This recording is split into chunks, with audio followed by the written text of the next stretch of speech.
awesome ass comic, and then something else.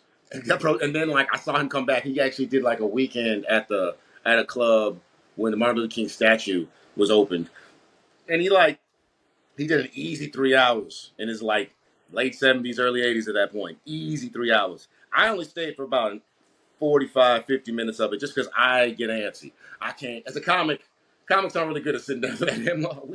We got to walk around. We got to talk to the waitress. We got to go talk some shit, come back in. But he was a genius. It's just, I don't know. Dude, yeah. And back to, you can go on Patrice right now if you want. Yeah, Patrice, at Comedy Central, because I think around 1 o'clock at night on Fridays, Comedy Central just went unscripted. So that's when I came across Patrice. And then I had found out he was writing for WWF. He wrote The Sexual Chocolate, Mark Henry. And then I saw the sit down one he did where he was with Bob Saget and Roseanne. He started breaking down like how to work rooms. And then I listened to Kevin Hart and what him and Kevin Hart was doing and just how great of a comedian he was. Like this is, yeah, it was amazing, man. I got sucked in. So like seeing his stand up and seeing how he performed, I was like, damn.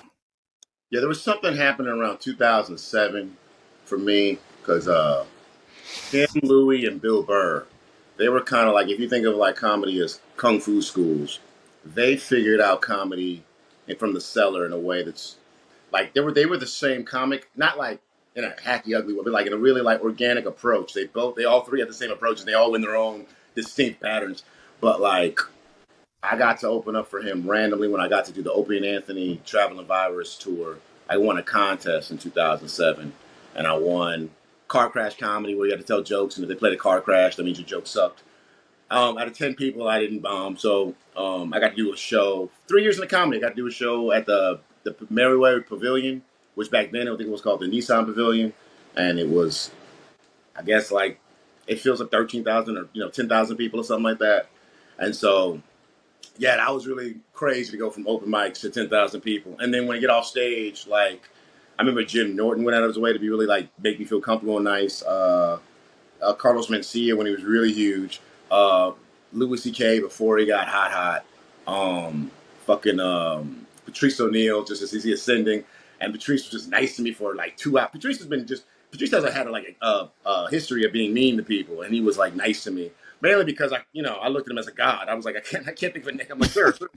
I'm like, I'm sitting around Pryor right now. I ain't gonna say nothing negative. Pryor punched me in the face. I'm like, I guess Pryor's having a bad day. Nah, he was, yeah. Saw him in 2007, and then I saw him in 2008 for the Montreal Comedy Festival. I was like, motherfucker, and that was when he became a god to me. And then, 2000, I think 9, I got to open up for him randomly in Texas. And I remember in 2011, I remember he was doing Caroline's, and I was like, I'll catch him the next weekend when he comes back. And I think he died after that. And I was like, fuck, man, I gotta stop doing that shit.